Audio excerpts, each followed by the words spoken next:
The lot was a simple diamond and ruby necklace, until the CEO saw it around the dealer's neck and realized it was his dead wife's. Stolen 3 years ago from a vault in Paris, valued at over $100 million. Now it's here, in a Seoul auction hall, worn by a stranger who has no idea she's wearing a ghost. That stranger is Elise Carter, a 32-year-old antique dealer from Atlanta.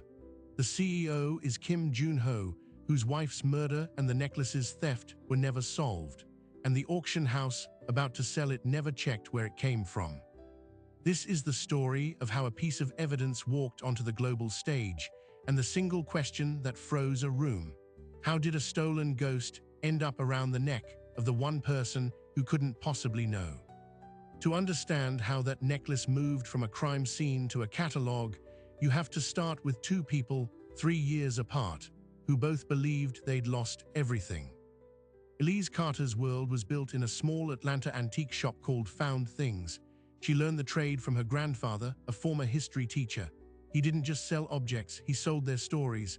A pocket watch from the Titanic's bandmaster, a first edition signed by Zora Neale Hurston. He taught her that provenance wasn't just paperwork, it was the soul of the piece. When he died, he left her the shop and one rule: never sell a story you haven't verified.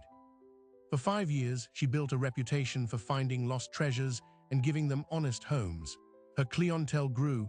An invitation to the Seoul Luxury Collectibles auction was her biggest break yet. A chance to place pieces with Asian collectors and move from a neighborhood shop to the global stage. She spent 6 months curating her lots, but one piece was a last-minute addition. 3 years earlier and 5,000 miles away, Kim Jun-ho's world ended in a penthouse in Seoul's Gangnam district. His wife Soo-min was a former ballet dancer turned philanthropist. The diamond and ruby necklace was a 10th anniversary gift designed to mimic the Han River at night. She wore it once to a gala and kept it in a private vault. On the night of November 12th, thieves bypassed a state-of-the-art alarm system. They didn't just take jewelry, they took Soo-min's life. The official report called it a botched robbery. Jun-ho called it a targeted murder. The necklace, valued at over $100 million, vanished. The police investigation hit dead end after dead end. The insurance company paid the claim. The case went cold. Jun-ho buried his wife and poured himself into his tech conglomerate, Kangjin Holdings. The grief didn't fade, it fossilized.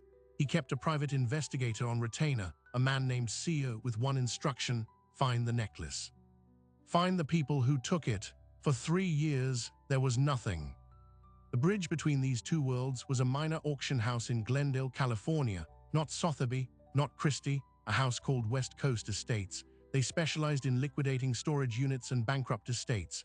Their provenance checks were flexible. In April of last year, they received a consignment from a numbered LLC based in Luxembourg. The collection was miscellaneous jewelry. The paperwork listed it as inherited European pieces. No names, no bills of sale. Lot 47 was a diamond and ruby necklace in a worn velvet box. The catalog description was 3 lines: Art Deco-style necklace, platinum setting, circa 1920s, good condition. The estimate was $12,000. Elise saw it online. The photo was blurry, but the cut of the diamonds caught her eye. She placed a bid by phone, no one else bid. She won it for $11,500. It arrived at Found Things 2 weeks later. When she opened the box, the first thing she noticed was the weight. Platinum is heavy. The second thing was the workmanship. The rubies were pigeon's blood, a deep, vivid red. The diamonds were old European cuts, full of fire. This wasn't Art Deco style. This was Art Deco master-level work, but there were no hallmarks. No maker's stamp, no paperwork at all. A ghost. She cleaned it carefully, researching for weeks but hitting a wall. No record of this specific piece. She decided to wear it to the Seoul auction as a statement piece, a walking advertisement for her eye for quality. She had no idea she was wearing a $100 million ghost. Meanwhile, Kim Jun-ho's investigator Seo was running a new algorithm. He'd been scraping auction databases worldwide, using image recognition to flag pieces that matched the stolen items. For 3 years, it had flagged fakes, replicas, and similar designs. Then one Tuesday afternoon, it pinged. A match, 89% confidence. The source was the online catalog for West Coast Estates, Lot 47. The photo was terrible, but the configuration of stones, the specific arrangement of 3 larger diamonds flanked by 2 rubies was unique. Seo dug deeper. The lot had already sold to an E. Carter, Atlanta, Georgia. He traced the name to Found Things Antique Shop. He pulled up the shop's website. There was a photo of the owner, Elise Carter, and in the background of one image on a mannequin was a necklace. He enhanced the image. The confidence jumped to 97%. He called Jun-ho immediately. Jun-ho was in a board meeting when the call came. He excused himself. When Seo told him he didn't feel excitement, he felt a cold, precise fury. Someone had his wife's necklace. Someone was selling it. He told Seo to book 2 tickets to Atlanta. They would go to the shop. They would see it for themselves. They would reclaim it. But Seo had more news. The buyer wasn't just holding it. She was a dealer. And she was listed as a guest at the Seoul Luxury Collectibles auction next month. Jun-ho canceled the Atlanta trip. He would wait. He would see it in Seoul, on his turf. He called the auction house and secured an invitation. He would attend as a bidder. The stage was now set. Elise Carter, believing she was wearing a beautiful, anonymous antique to launch her career. Kim Jun-ho, believing he was finally facing the person who had profited from his wife's death. And the auction house, blissfully unaware that the lot they were about to sell for a massive commission was the centerpiece of an unsolved murder. But here's what none of them knew. The provenance wasn't just missing, it had been deliberately erased. And the person who erased it was much, much closer than anyone could have imagined. The erasure began not with a thief, but with a lawyer. And the first person to suspect the truth wasn't a detective, but an insurance adjuster who'd seen this story before. 3 weeks before the Seoul auction, Elise Carter's phone rang. It was a woman named Lena Park, the head of acquisitions for the Seoul Luxury Collectibles house. She was confirming Elise's lots and discussing the event's dress code. Black tie, statement jewelry encouraged. It was a routine call until Lena asked, almost as an afterthought, about the provenance for lot 47, the necklace. Elise, following her grandfather's rule, was honest. She explained she'd bought it from West Coast Estates, that it came with no paperwork, and that she was still researching its history. There was a pause on the line. Lena's tone became slightly more formal. She reminded Elise that the house's terms of service required consignors to warrant they held clear title to all items. Elise assured her she owned it outright. The call ended politely. But in Seoul, Lena Park hung up and immediately opened a different file on her computer. That file was an internal memo, circulated to all major Asian auction houses 2 years prior. It was from a consortium of insurers, listing high-value items stolen in the region that were likely to reappear on the market. Item number 18 was a diamond and ruby necklace, Art Deco, described as the Han River piece. The estimated value was listed as in excess of $100 million. The memo included a grainy police evidence photo. Lena compared it to the catalog photo Elise had submitted. The shape was similar, too similar. Protocol demanded she flag it, but flagging it would mean delaying the lot, involving lawyers, potentially scaring off a new consignor. And the necklace was going to be the centerpiece of their evening sale. The commission on a successful bid would be enormous. She made a decision. She would wait. She would see the piece in person during the preview. If her doubts remained, she would act then. It was a 3-day window, a window where everything could still have stopped. While Lena was hesitating, Kim Jun-ho's investigator was moving. Seo had traced the chain of custody backwards from West Coast Estates. The numbered LLC in Luxembourg was a shell. It had one director, a lawyer named Klaus Richter. Richter's firm specialized in asset relocation for high-net-worth clients. Seo dug into Richter's client list. Most were private, shielded by attorney-client privilege. But one name appeared in a tangential corporate filing, Kangjin Holdings Europe, a subsidiary of Jun-ho's own company. Seo brought this to Jun-ho. The connection was like a silent alarm. A lawyer connected to Jun-ho's own corporate structure had handled the necklace after it was stolen. This wasn't a random robbery. This was an inside job. The question was, who inside? Jun-ho instructed Seo to dig into Richter's communications from the period after the murder. But he also made another call to the head of his internal audit department. He ordered a forensic review of all company financials and executive access logs from 3 years ago. He was no longer just looking for a thief. He was looking for a traitor. Elise arrived in Seoul 2 days before the auction. The city was a glittering labyrinth. Her hotel room had a view of the Han River, the the same river the necklace was supposedly designed to mirror. She never made the connection. During the preview event, she wore the necklace. It drew immediate attention. Collectors asked about it. She gave her practiced speech about undiscovered masterpieces. She was in her element. Across the room, Kim Jun-ho stood with Seo. He watched her. He saw the way she touched the necklace, not with the reverence of an owner, but with the pride of a discoverer. His initial fury began to cool, replaced by a chilling calculation. If she was part of this, she was a brilliant actress. If she was, then she was a pawn, and a pawn could be used to flush out the real player. He approached her, not as Kim Jun-ho, CEO, but as a potential bidder. He introduced himself with an alias. He asked about the necklace's history. Elise, thrilled by the interest, told him the same story she told everyone. West Coast estates, no provenance, a mystery. Jun-ho listened, watching her eyes. He saw no guilt, only passion. In that moment, his theory shifted. She didn't know. She genuinely didn't know. The realization was more terrifying than finding a culprit. It meant the real enemy was still hidden, and this woman was walking into a crossfire wearing a target worth $100 million. He excused himself and found Seo. She's clean, he said, which means we can't let the necklace sell. If it sells, it disappears again, probably for good. Seo nodded.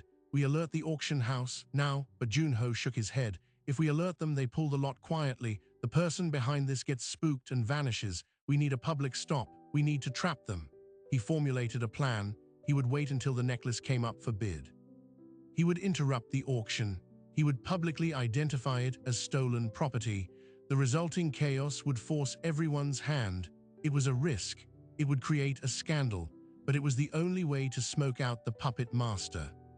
What Jun-ho didn't know was that the puppet master was already in the room. Lena Park, having seen the necklace in person, was now certain.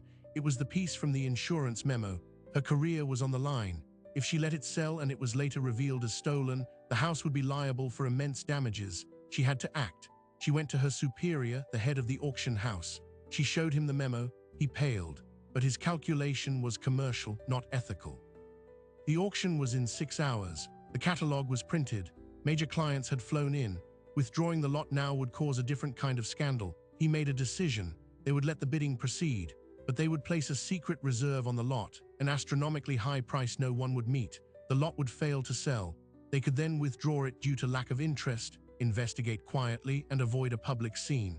It was the coward's solution, but to him, it was business. So, as the auction hall filled that evening, 3 parties were operating with conflicting agendas. Elise, hoping to see her mystery necklace find a proud new owner. The auction house, planning to quietly sabotage the sale to cover its own negligence. And Kim Jun-ho, preparing to detonate a bomb in the middle of the room to force a confrontation. The bidding began. The earlier lots moved quickly. Then the auctioneer announced Lot 47, a sublime Art Deco necklace, a true sleeper. Elise stood at the back, heart pounding. The opening bid was called. A hand went up, then another. The price climbed steadily past its estimate. It reached $200,000, then $300,000. Elise was stunned. This was beyond her wildest hopes. Then a bid from the front row, $500,000. The room hushed. The bidder was a European collector known for buying questionable antiquities. The auctioneer looked toward the house bidder, who was supposed to jump in with the secret reserve, a bid of $2 million. But before the house bidder could raise his paddle, a voice cut through the room. Stop! Kim Jun-ho stood, all eyes turned to him. He walked toward the podium, his face a mask of controlled rage. This necklace is stolen property. It was taken from my home during a robbery in which my wife was murdered. The room erupted in gasps. Camera phones lifted. The auctioneer stammered, "Sir, you must." Jun-ho ignored him. He turned and pointed directly at Elise, who was frozen, the color draining from her face. And that woman is wearing the evidence. In that single, horrifying second, Elise Carter's world didn't just change. It inverted. The beautiful mystery was now a corpse's jewel. Her big break was now a crime scene, and every lens in the room was now pointed at her, a black woman in a sea of wealthy, predominantly Asian faces, accused of being connected to a murder. But the real shock was yet to come, because as security moved toward Jun-ho, another man stood up from the opposite side of the room. He was older, impeccably dressed in a European suit. It was Klaus Richter, the lawyer, and he didn't look surprised. He looked annoyed. As if a carefully planned transaction had just been rudely interrupted, he caught Junho's eye and gave a small, almost imperceptible shake of his head, a warning or a recognition. The game was no longer about a necklace. It was about why a lawyer from Luxembourg was in a Seoul auction hall and who he was really working for. The silence that followed wasn't just shock. It was the sound of a carefully constructed story shattering, and in the pieces, you could see the true shape of the crime. Security surrounded Kim Junho, but he didn't resist. He held up his phone, displaying the police case file number and a high-resolution image of the necklace from his wife's insurance appraisal. The auctioneer, flustered, announced a temporary recess. The room devolved into chaos. Reporters called their desks. Collectors filmed on their phones. Elise Carter stood utterly still, her hand instinctively clutching the necklace at her throat. A security guard approached her. "Ma'am, you need to come with us." As she was led away, she looked back at Junho. His gaze wasn't on the necklace anymore. It was locked on Klaus Richter, who was calmly collecting his briefcase as if leaving a dull meeting. Elise was taken to a private office in the auction house, not a police station. The house's lawyers were already there, panicked. Their first question wasn't about murder, it was about title. Did she have proof of purchase? She showed them the West Coast Estates invoice. They asked if she'd verified the item wasn't stolen. She cited the auction house's own terms, which placed the burden of provenance on the consignor asterisk, which was them, not her. She was a buyer, not a seller. This was a critical legal distinction. The lead lawyer's face went gray. They had screwed up, catastrophically. Their strategy shifted instantly from accusing Elise to shielding her. She was their only insulation from a massive liability lawsuit. They offered her their legal counsel. She refused. She called the only person she could think of, her grandfather's old lawyer in Atlanta. While Elise was in the office, Junho was in another, with Seo and 2 Korean detectives who had been summoned.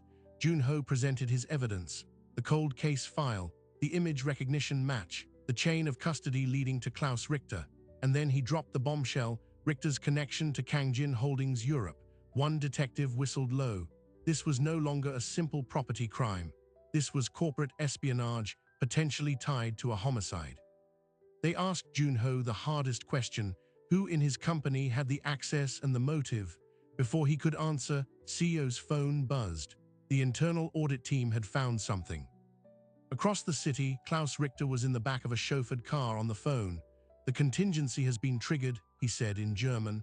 "The asset is compromised. Initiate protocol echo." He hung up. The car didn't go to the airport. It went to a private bank in the Jongno district. Richter walked in, used a key and a retinal scan, and accessed a safe deposit box. He removed a single, thick manila envelope.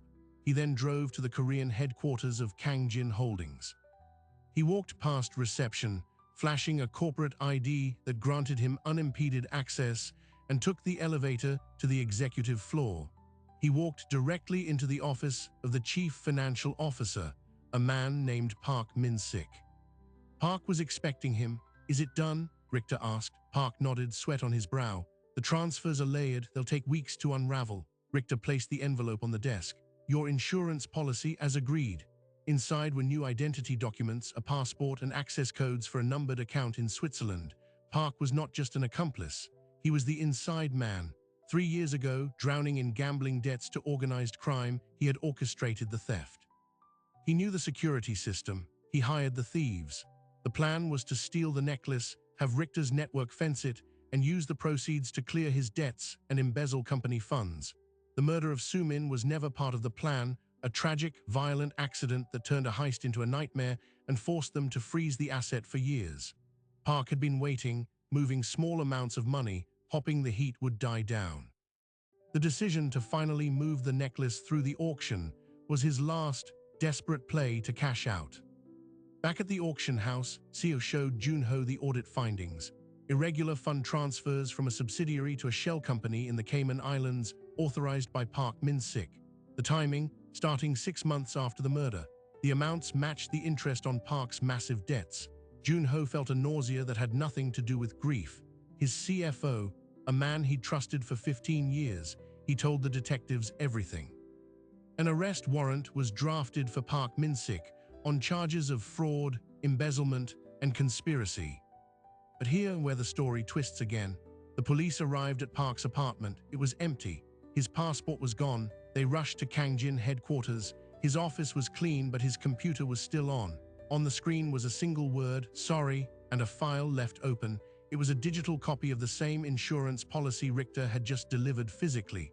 The detectives realized they were too late. Park had fled. This looked like the end of the road. A corrupt executive escapes, a lawyer vanishes, and a priceless necklace is locked in an evidence room while the courts decide its fate for years. But Elise Carter was not finished. Sitting in that office, shielded by auction house lawyers more concerned with their own survival, she remembered her grandfather's lesson. The story is in the details. She asked to see the necklace one more time. Under guard, it was brought to her in a clear evidence bag. She didn't look at the stones. She looked at the clasp. With a magnifying glass provided by a curious junior lawyer, she examined it. And there, hidden in the intricate platinum scrollwork, was a tiny, microscopic engraving, not a hallmark, an inscription, in Hangul, the Korean alphabet, 2 characters, SM Sumin, and a date, the date of her wedding anniversary. This changed everything. This wasn't just a stolen item. It was a personalized, intimate object. Its presence on the international market wasn't just illegal, it was obscene. The auction house lawyers saw the PR disaster multiplying. Elise made a decision. She wouldn't wait for the courts. She called the local press, not the business press, the human interest desk. She told her story, the antique dealer who bought a mystery and found a tragedy. She showed them the photo of the engraving. The narrative flipped within hours. Online, the story was no longer billionaire accuses dealer. It was murdered wife's necklace found, the dealer who didn't know. The public pressure became a tsunami. The police were forced to act faster. With Park gone, they focused on the one lead they had, the physical safe deposit box Richter had visited. They obtained a warrant. Inside, they didn't find money. They found a ledger, a handwritten record of every transaction, every shell company, and every participant in the laundering network. And one more thing, a key to a storage unit in Incheon. They raided the unit. Inside were not just other stolen goods, but files, detailed files on the original thieves, names, photographs, payment records. The cold case was now blazing hot. Interpol was notified. Arrest warrants were issued across 3 countries for the robbery crew. And then the final devastating pivot. Park Min-sik was found, not in Switzerland, in a cheap motel in Busan waiting for a smuggler's boat to Japan. He hadn't used his new passport. He was dead. An apparent suicide. A note written in shaky handwriting took full responsibility for the theft and the murder. It cited his shame and debts. The police prepared to close the case. The corrupt executive dead by his own hand. Justice served. Kim Jun-ho read the suicide note in the newspaper. He read it once, then again, then he called CEO. "This is wrong," he said. Park was a coward, not a fool. He had an escape plan. He wouldn't kill himself, and he would never ever admit to killing Sumin. He was in debt, not a monster. Jun-ho believed the note was a forgery, a cleanup job. Someone had silenced Park Min-sik to protect the larger network. He went to see Elise Carter. They met in a quiet cafe away from the cameras. He apologized for the way he'd accused her. She accepted warily. He told her his theory about the fake suicide. She listened, then said something that stopped him cold. The necklace, the inscription, it was love, right? Someone who loved her put that there. The person who wants to bury this story isn't just covering up a theft. They're covering up a violation. They're trying to erase her twice. In that moment, their alliance solidified, not as victim and suspect, but as 2 people who wanted the same thing, the complete, unvarnished truth. They had one card left to play. The ledger from Richter's box listed a final, uncashed transaction, a payment of $500,000 scheduled for the day asterisk after the auction to be wired to a corporate entity called White Lotus Consulting. CEO traced it. White Lotus Consulting was a private investigative firm, but not just any firm. It was the firm employed by Kangjin Holdings' board of directors to conduct internal reviews. The very firm that might have been used to investigate Park Min-sik. The payment wasn't for theft. It was for a cover-up. Someone on the board of Jun-ho's own company was paying to have the investigation steered away from the truth. The conspiracy had just reached the highest level of the corporation, and the only way to prove it was to follow the money to its source before the trail went permanently cold. The clock was now ticking not in days, but in hours. The money trail didn't lead to a boardroom. It led to a hospital room, and the person at the end of it was the last person anyone suspected. Kim Jun-ho and Elise Carter, with Seoul's digital forensics, followed the $500,000 payment. The receiving account for White Lotus Consulting was a shell, but the payment originated from a private family trust, not a corporate account. The trust was named the Yoon Family Legacy Trust. Jun-ho froze. Yoon was his mother's maiden name. The trust was controlled by his uncle, Yoon Tae-seok, his mother's older brother, a man who had been on the board of Kangjin Holdings since its founding. A man who had helped Jun-ho take over after his father's death. A man now dying of pancreatic cancer in a private hospice. They went to see him. The room was quiet, filled with the smell of antiseptic and wilted flowers. Tae-seok was frail, connected to monitors, but his eyes were sharp. He saw Jun-ho and gave a weak, knowing smile. "You found the payment," he said, his voice a rasp.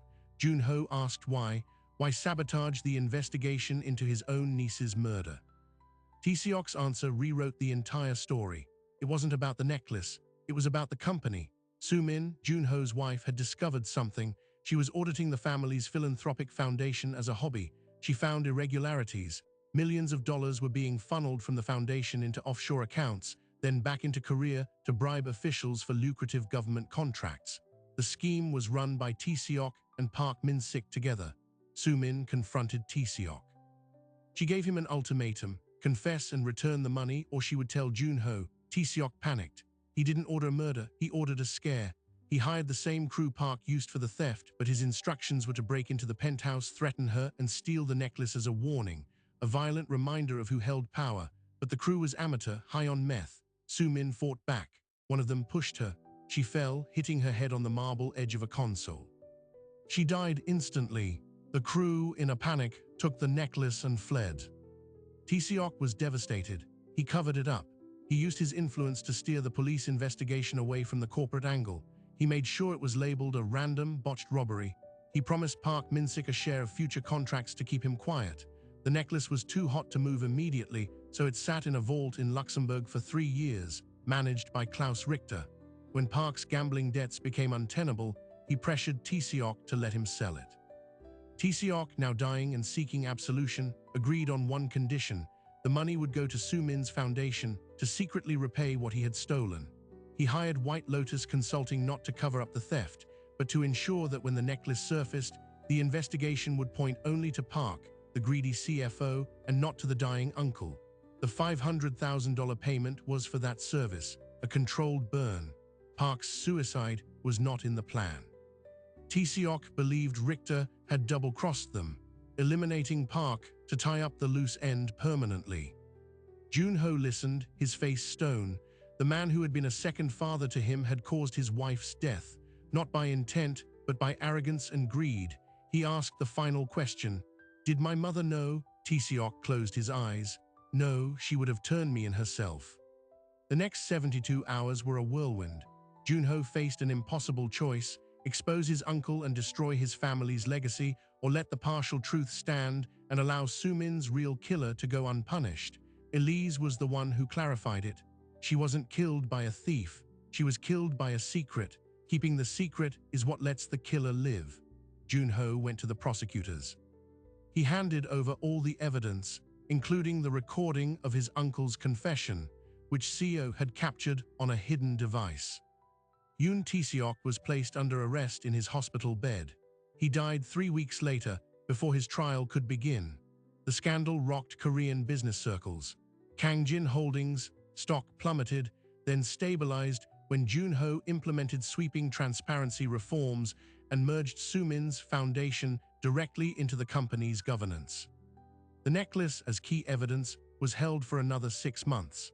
Upon the official closure of the case, it was returned to Kim Jun-ho as the legal heir. The auction house settled a substantial, undisclosed sum with Elise to avoid a lawsuit, acknowledging their failure in due diligence. She used the money to expand Found Things, creating a dedicated division for provenance research. And then Jun-ho did something no one expected. He invited Elise back to Seoul. In the same auction hall where their worlds collided, he held a small, private ceremony. He presented her with the necklace, not as a gift, as a commission. He asked her to become its permanent curator. Her job would be to loan it to museums around the world, with the exhibition titled The Sumin Collection, Art, Love, and the Cost of Secrets. All proceeds would go to victims of violent crime. He told her, "You respected its story when you didn't even know it. Now, I want you to tell it." Elise accepted. She wears the necklace sometimes at exhibition openings. She no longer feels the weight of a ghost, but the responsibility of a witness. The final, surprising detail came a year later. During a routine cleaning at the museum in Seoul, a conservator found a second, even tinier engraving inside the clasp. Underneath the SM, it was a single word in English: breathe. Sumin had suffered from anxiety. Junho had forgotten he'd had that engraved for her after a panic attack early in their marriage. A private message of comfort, hidden in plain sight. When Elise told him, he didn't cry, he smiled. "She always was better at hiding things than I was." The story that began with a theft and an accusation ends with a partnership and a purpose. A black antique dealer from Atlanta and a Korean tech CEO, bound not by a crime, but by the truth they uncovered together. And a necklace that no longer represents a life lost, but a story told loudly and clearly to anyone who will listen. Which brings us to the final, lingering question. In a world full of hidden histories, how many other ghosts are waiting for someone to read their engraving?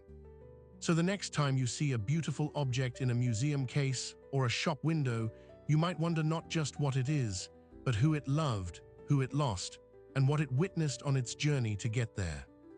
The story of the Han River necklace reveals an uncomfortable truth about the world of high-value artifacts. It's a world that often prefers a good story to a true one, where gaps in provenance are seen as opportunities rather than red flags. Auction houses, caught between the pressure for profit and the duty of due diligence, sometimes look the other way. Insurance companies close files with payouts. And stolen history gets laundered through a chain of willful ignorance, from a storage locker in Glendale to a glittering hall in Seoul. Elise Carter and Kim Junho interrupted that chain, not because they set out to be heroes, but because they both, in their own ways, refused to let a story be erased. For him, it was the story of his wife. For her, it was the story her grandfather taught her to listen for in every object. Their collision was an accident. Their alliance was a choice. The necklace is now what it was always meant to be, a messenger. Its value is no longer just in its stones, but in the conversation it starts in every museum it visits. About trust, about greed, about the silent victims of crimes that get classified as property instead of violation. And what about the other ghosts? The research suggests they're everywhere. In the Louvre heist, jewels worth $102 million simply vanished. In the Cannes hotel robbery, $136 million in jewelry was taken by a single thief with a gun and a hat, never to be seen again.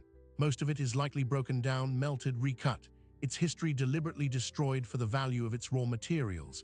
But some pieces, like Sumin's necklace, slip through. They resurface. They wait for someone to look past the sparkle and see the scar. That's the final takeaway. In a world saturated with things, the most radical act might be to look closer, to ask the dealer for the paperwork, to wonder about the empty space in a museum's collection, to remember that every antique was once new and every heirloom belonged to a person who laughed, loved, and left a mark. Elise still runs Found Things in Atlanta. Junho still runs Kangjin Holdings. Every Tuesday they have a video call. They don't always talk about the necklace. Sometimes they talk about books. Sometimes they argue about art. A connection forged in the most terrible of circumstances became a quiet, steady friendship. Proof that even the most broken stories can have new chapters. The mystery is solved. The case is closed. But the question remains, hanging in the air for all of us. What are we not seeing in the beautiful things that surround us? And what would happen if we decided to look? Thanks for watching. If you found this story worth your time, consider subscribing. We unravel a new hidden history every week.